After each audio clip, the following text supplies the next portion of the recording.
Welcome to the Alain Elkann interviews, an unprecedented window into the minds of some of the most well-known and respected figures of the last 25 years. Delfina Delettrez Fendi.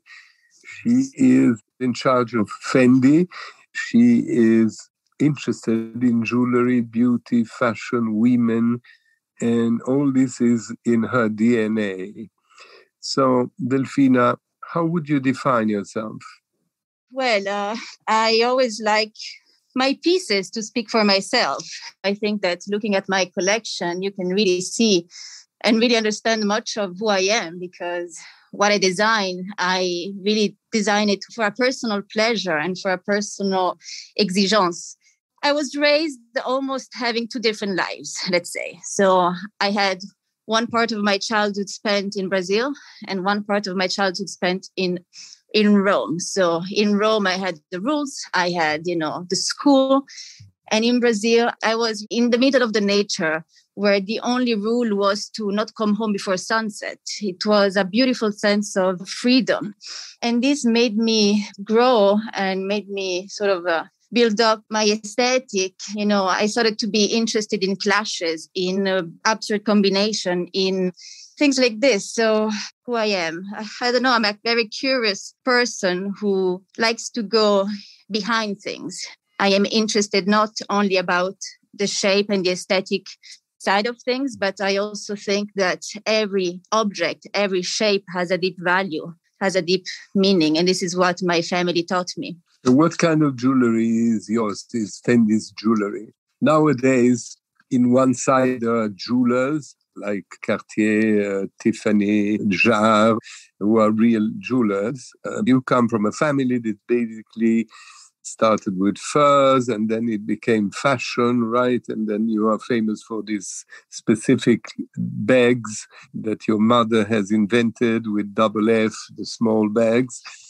So jewelry is something new. But nowadays, many fashion companies like Dior or like others are doing a line of precious jewelry, because your jewelry is made with gold and precious stones and all that. So what is the difference between your jewelry and the one that is typical of these famous jewelry names?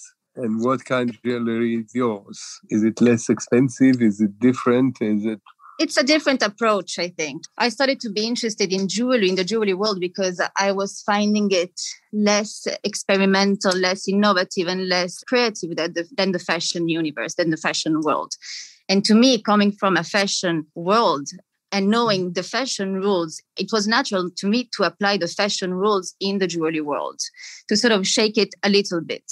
Also because I think that of incredible jewelry pieces that made the history, there are plenty of those incredible, historical, beautiful pieces. So I thought that if I had something to say in this universe, in this sector, it would have to be something new, something that was speaking of the woman of today, something that was speaking of this new woman and her new way of wearing, of considering, and of buying jewelry. Because finally, today, before the jewelry was kind of imposed in a way that it was usually by tradition, it was regalato. It was homaged by someone else. So it was kind of not reflecting the woman. And to me, they didn't make sense. So I really naturally applied the fashion rules to the jewelry world. It made sense to me. In other words, you want to say that the woman who goes to Fendi, for instance, and wants to buy a bag, she can buy a dress, a bag, and a piece of jewelry, and not necessarily waiting for the gift.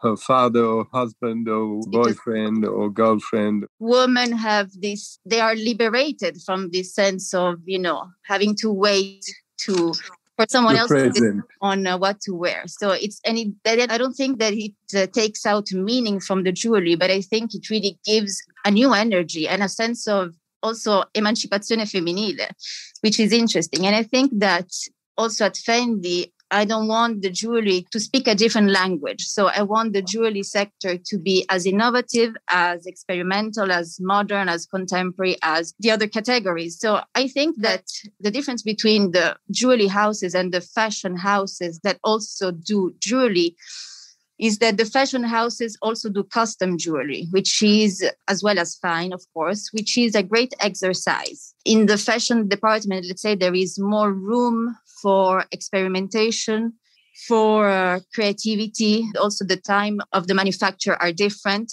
When you work on the fashion jewelry, the times are more connected to the fashion universe and not to the jewelry universe. It means that you work very close to Kim Jones, who is the fashion director of Fendi.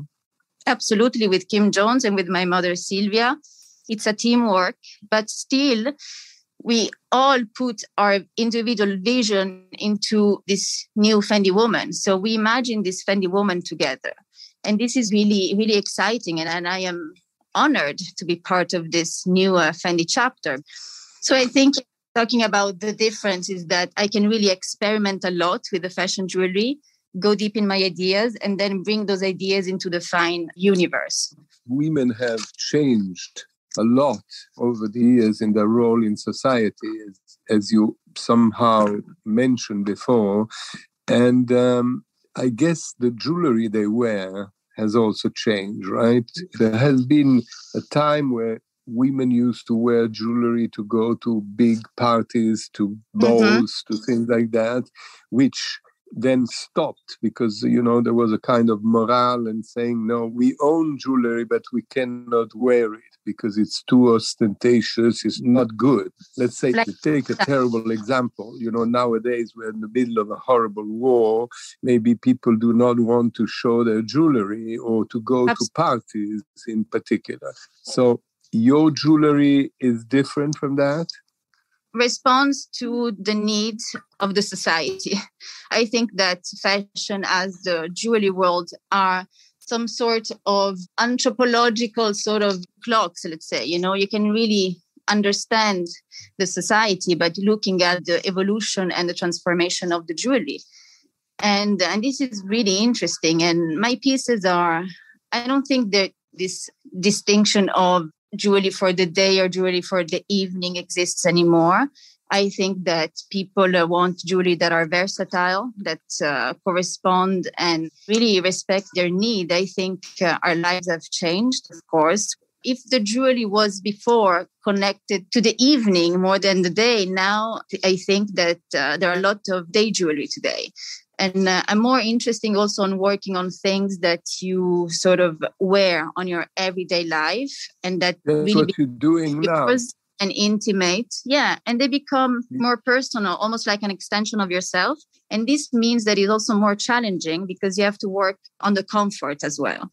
And before, it was all about the impact that the piece needed to have on the viewer. So it was all about working on bigger shapes, on bigger statement stones, and there were less experimentation and they weren't really focusing on the comfort of the pieces. I think that now a piece of jewelry has almost become like an accessory. And I like that this aura of opulence has kind of faded away. And they say that you love to mix technology and magic. Is it true? What does it mean? It's true. Well, I like pieces that are some sort of like engineered pieces. So I remember, growing up, of course, in my family, a matriarchal family, I had, in front of me, these women with different personalities and different styles, and they were all loving jewelry and they were all selecting different kinds of jewelry. And I was observing at my mother's choices, and she would each time come to me with this like engineered sort of very technical pieces, transformable, also very versatile. So brooches that would become earrings. And she would tell me, okay, look at this beautiful stone. And I used to flip the piece upside down because I was very attracted by the mechanism that was hidden behind. So magic and technology, I think that technology is the closest thing to magic.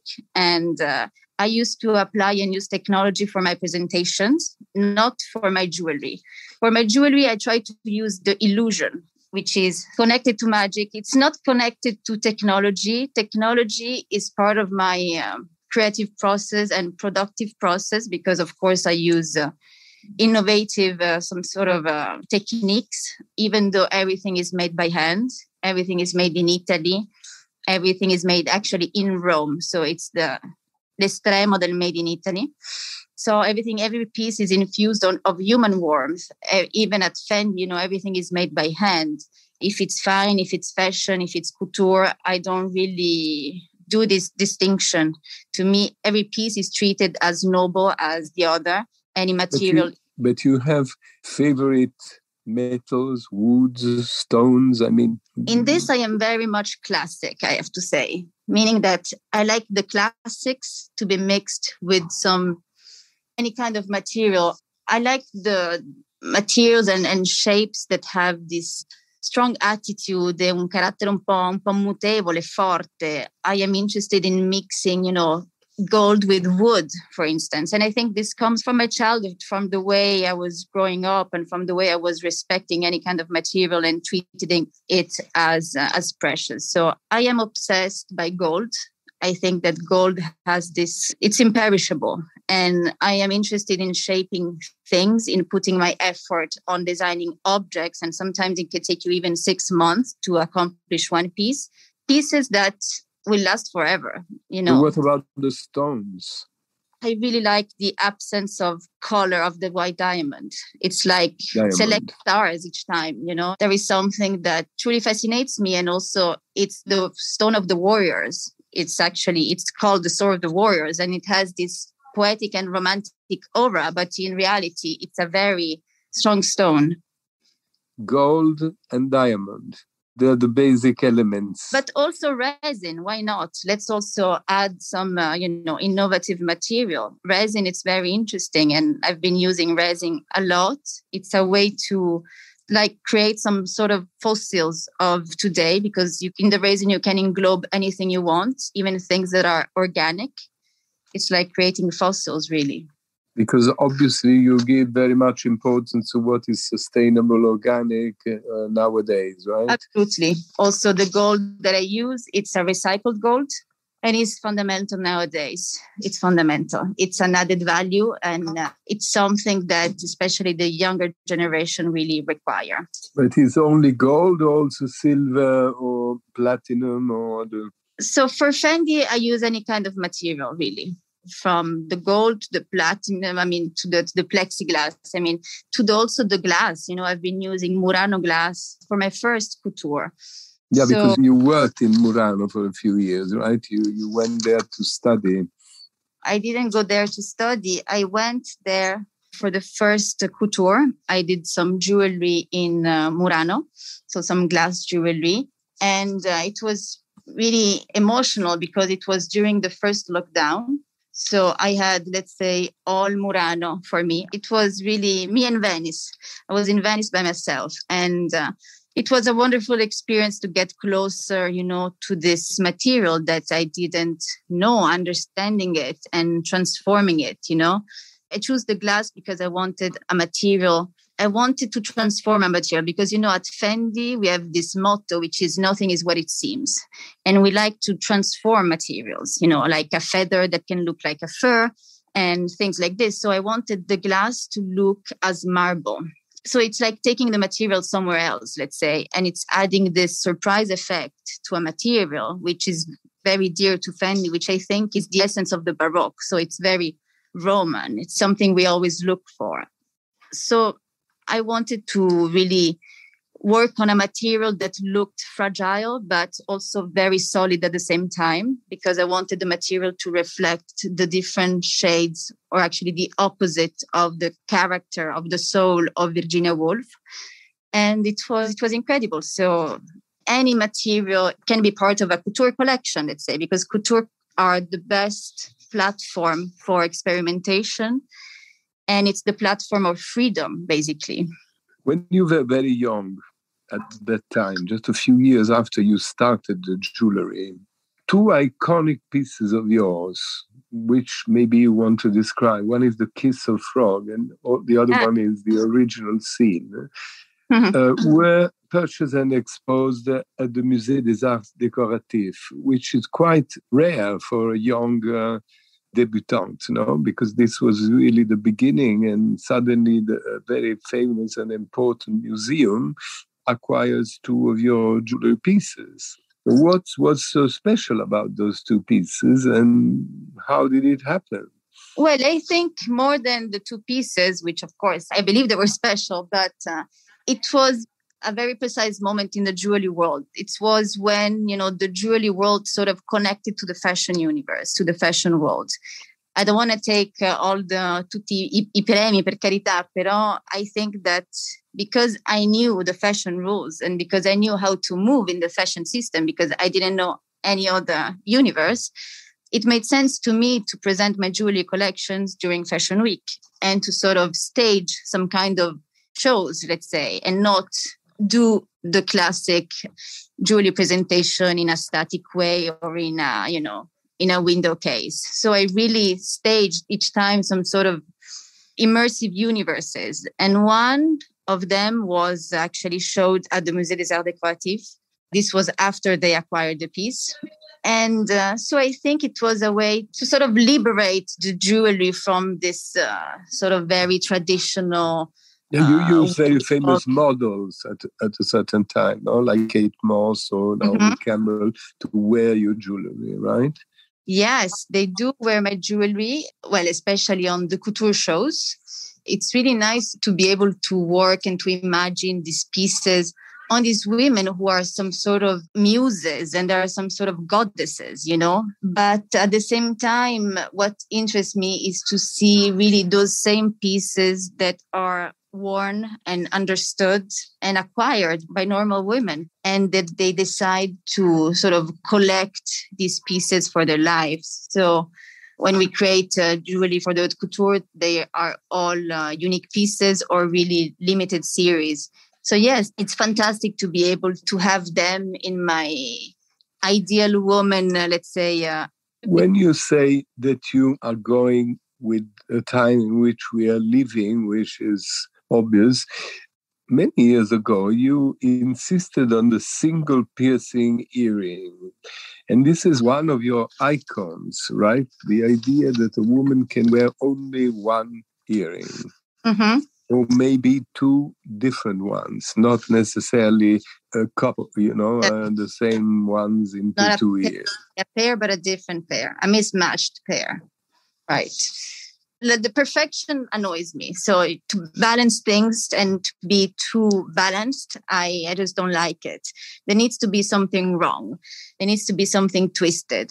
I really did enjoy the fact of wearing one earring, also because it's eye-catching. And you know how many times I was wearing one and I had like women running after me and telling me that I've lost one earring. So I think it's something that it stimulates, it gives a reaction to people. And as you said, it might be obvious to be designing things that reflect our time, but it's not that obvious to take elements and shapes from different, let's say, universe, such as the punk universe, and elevate it into the fine jewelry world. And it's fantastic to see that I have accomplished my mission, which is to elevate this earring and sort of this shape and manage to have it become a classic of nowadays. Because is it a special earring? I mean, always the same, or you change? So it's the shape, it's always the same. The way of wearing it, actually, you wear it from the back of the lobe,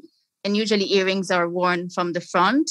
You close it with this pearl closure, which is a closure that I came up with. And the element, it changes always. So the element changes, le lavorazioni cambiano, but the shape remains the same, let's say. Or it can become longer, it can be shorter, but it's like the belly piercing, let's say. I don't know if you have presented the belly. Of course. Yeah. It's basically that shape that have flown to the ear, let's say. So I really like also to take... There are many young women also who are attracted by that, right?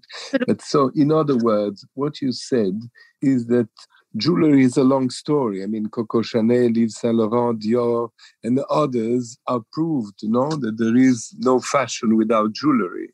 Is there no jewelry without fashion?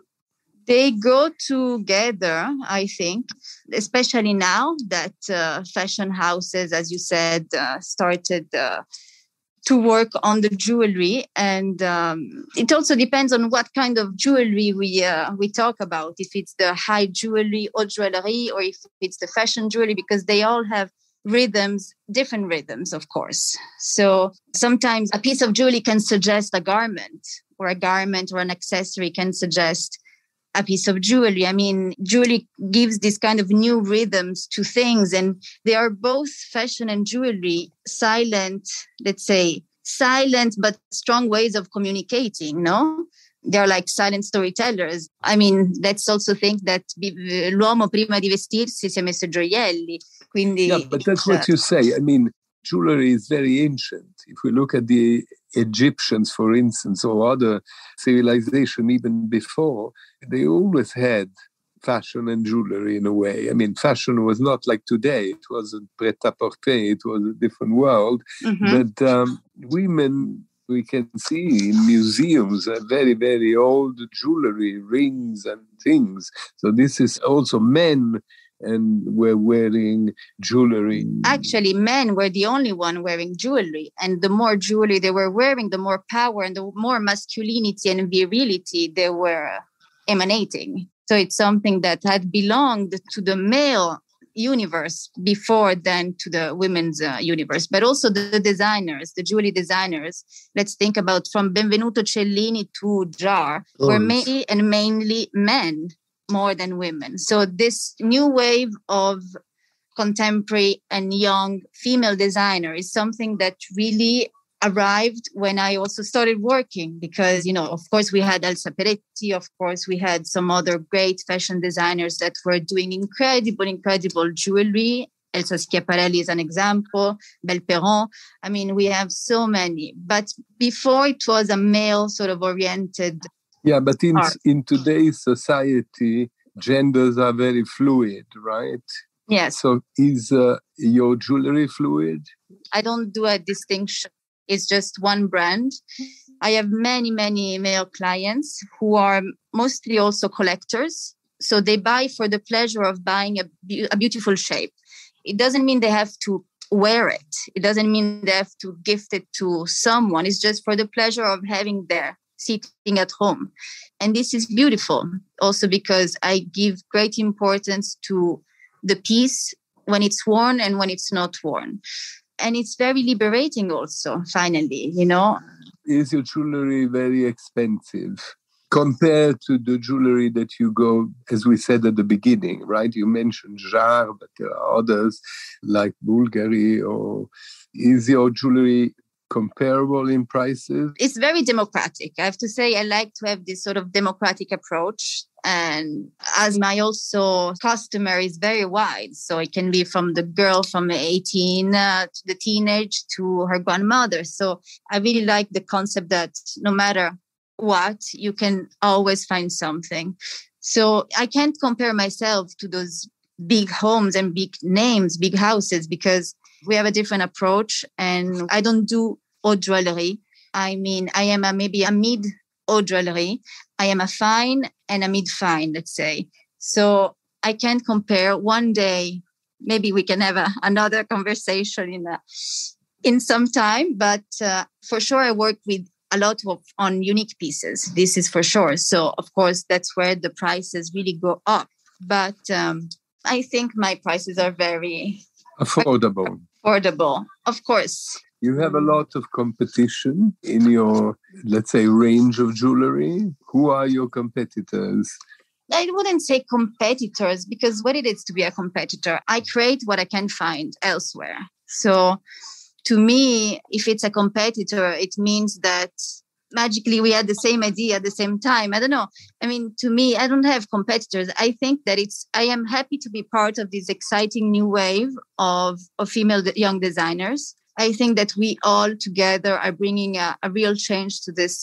Because you are women, therefore you know what you want. And this is easier. So this is why finally somehow the pieces respond to the woman need. I mean, we're more sensible towards our needs. And also the fact that growing up in such a female-oriented family made me become more sensible and sensitive to what is in the air. We're going through times, we had coronavirus we still have it, unfortunately, but it was very major in the last 2 years. Then we are in times of war around the world. How is the jewelry business going? Incredibly, the jewelry business is growing, is having a huge growth. Everything that turns around the face, let's say, is having a huge growth. So earrings and necklaces. Of course, there are no more happenings, but I think that women are finally going back to the origins of, the kind of talismanic sort of feeling towards jewelry. So I think that women now want to invest on things that have a real meaning and a real value, in things that are really, yes, almost like protective, almost like talismanic. And that's why gold. Well, and now gold, let's not talk about gold because it's very expensive. It's very expensive. I mean, no one could ever imagine, let's say 10 years ago, that we would have reached that number. And the thing is that it goes up very fast. And when it goes down, it doesn't go as much down. So it goes down just a tiny bit. So, oh my God. So this is why now also today, you really have to think twice before creating something. Like you really have to ask yourself, is it worth it? Does it already exist? Or is it new? Do I have something new to say? And this is exciting because you really go deeper into what you're doing and you want to offer like a real something, something that is new and that has some...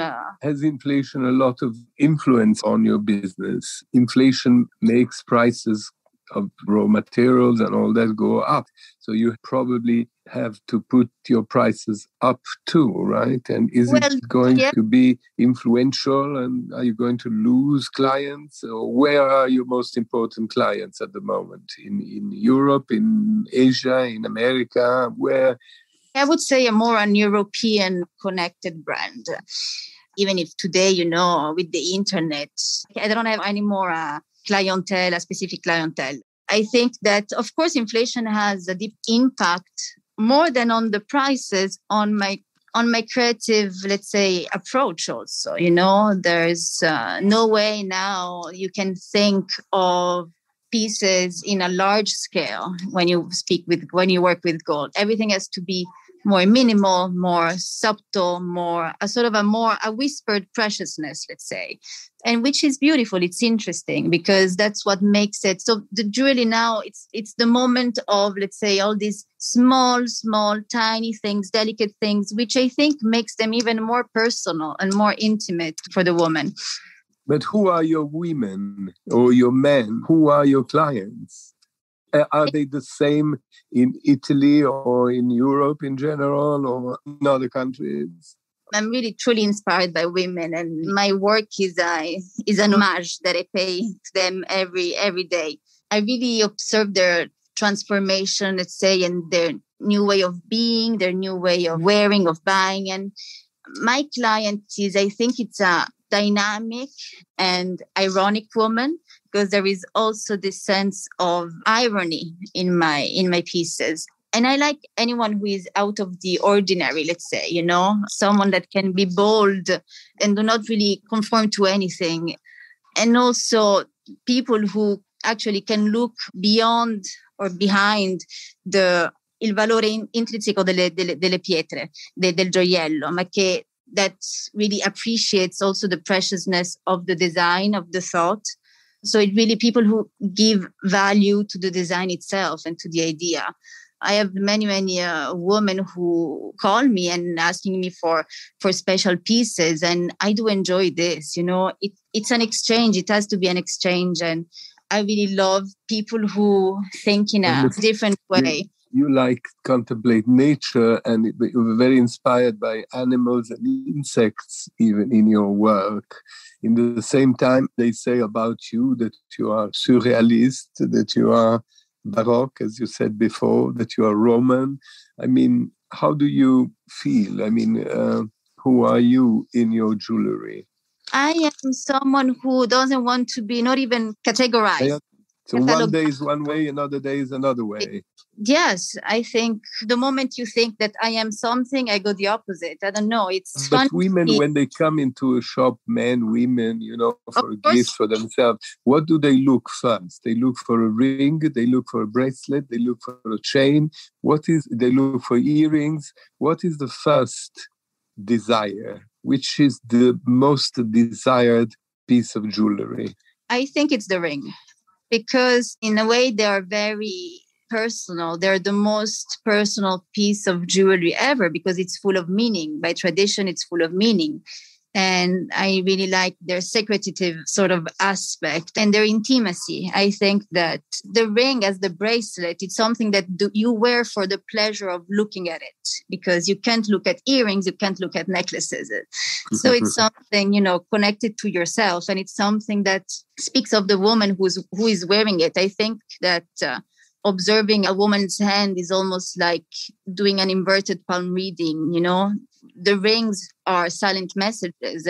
But nowadays, there are more and more, like in the old days, more than one ring in one hand, right? It's true. It's true that now it's this concept of multi-layering. But because we're in the transition of still caring about our, grandmother's ring or our antique ring, but still wanted to add on top of this another message. So that's when we started layering, because we were truly still connected, even if they didn't respond to our personal taste, but we had a connection to it. But I think also, if you look at some very old paintings of ritratti, you can see how modern the women were. And they were wearing also rings on the phalange, for example. Yes. And it was extremely modern to me. Or rings that could connect with tiny chains to tiny bracelets.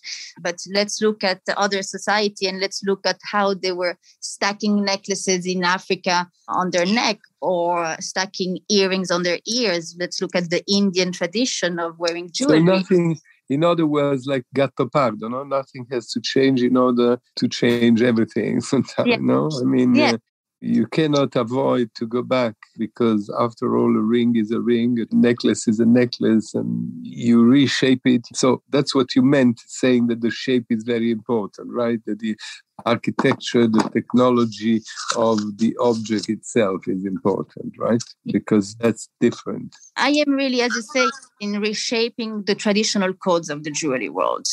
So in it really understanding the new needs. So for instance, let's talk about the engagement ring. Why do I have to be engaged with a ring and not with an earring, for instance, or with a bracelet? So slightly twist and modify these rules that need to correspond to today, no? So it's reshaping the rules, but always respecting it. I don't know if you know, but the logo at Fendi used to be the Giano Bifronte. So it's the double-faced myth god. And it really speaks of the code of the brand, of the house, and also of how we were raised, one face looking at the past and the other face looking at the future. So it's really a game of an equilibrium, a balance between the two.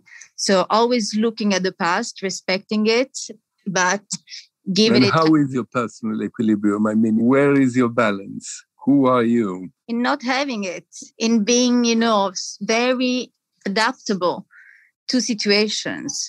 Sometimes I really look at me as, those clocks that have, you add water on it. So I am able to add some water myself to balance myself, and to find, I am really, very adaptable to different situations. And who am I? I don't know. I'm more normal than I'm the more normal person on earth. And I like to be normal. And that's not completely, but the thing is that I always have this, what I call healthy unsatisfaction, but it's healthy. That really pushes me to never find myself accomplished. And this is something that's a fuel that, makes you sort of continue and, creating new shapes or looking for your happy place or, but moving still, on. Your artisans, your work, your roots, your base is Rome, right? Even if fashion in Italy is more in Milano, or the big city of fashion in the world is Paris, you are rooted in Rome. The whole Fendi family, talent, Yes. headquarters, very much We are in Rome. very, very much attached to this town, to this city, which is, to me, mi commuove la sua bellezza. Also when my grandmother and her sister, when the fashion was sort of moving to Milan, they asked themselves, okay, what should we do? Shall we move to Milan? And they said, no. I think it's more interesting, especially when you work in fashion. Milan could have been easier for them, of course, but they decided to stay in Rome.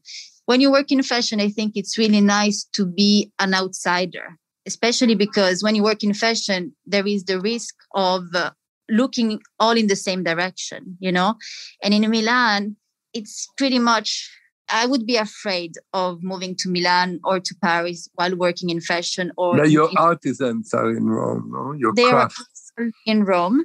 They are all very young. And, the artisans in the jewelry world, it's a bit like una piccola setta. It's difficult to get in and to be respected at the beginning, especially, they have so many prejudizi on me. They thought it was, a game. So I had to really seduce them and make them really understand that I wanted this to be a real job for me, a real work. And that it wasn't just a one-shot thing, that I wanted to build on a team to start doing a brand. But you learned by yourself. You didn't go to school of gemology or jewelry. You are a self-made person, right? I am, and I am happy about it. I think that creativity leads to experimentation. It's inevitable. And experimentation leads to mistake. And this is very stimulating because mistake can make you see things from a different angle, or can make you reconsider things. I often think about the word errore in Italian, which is like errare, which is to wander. So mistaking is at the base of a creative approach, of a creative process, let's say. And how is your working day? What do you do? I don't have a routine. I'm happy to know. You have an office? You go to an office? You have a laboratory or what? I split myself between my brand and Fendi. So for my brand, I have a small office in the center of Rome, in the Artigiani sort of area. I also have a boutique. It's very important to have a boutique in Rome, even if it's Rome e non è la capitale europea. Pero it's very important for me to mark the fact that each piece is made. You exist as yourself. Yes, with and your name. It is made in Rome. And then I split my time between my brand and Fendi. At Fendi, it's incredible. Every morning that I see this Palazzo della Civiltà Italiana, it's a great reminder of how small we are. But then when you go up... The Palazzo della Civiltà Italiana is in the neighborhood of Eur, is landmark building, right? Built in the fascist time. And this became the Fendi Headquarter, right? It's a very special building. It's a very special building, and it's like a giant watch, let's say, because you have these arches where the light changes during the day, and you have this shadow like moving. It's like a giant watch, really. But it's nice to also step out from my window and see Rome from the balcony, because that's when you feel invincible. Like you really feel you are on top of the city. But in the same time, you have a beautiful building in the center of Rome, next to the famous Via Condotti in Largo Goldoni, where you have this huge work of art by Giuseppe Pennone, like two big trees with a big stone inside, marble stone, which is a symbol of the fact that Fendi is also very close to the world of art, to the world of cinema. You did a lot of work with big directors like Visconti, like Rossellini, and so on and so forth, right? I mean, the family is very close to the world of art and the world of theater and films, and especially in Rome. So this is why also I think they didn't want to move from here, because they were really part of that scene. And there was a real exchange. And it was very contemporary and modern and anticipataire that fashion house could collaborate with theater, with cinema, with any kind of field, as it is today.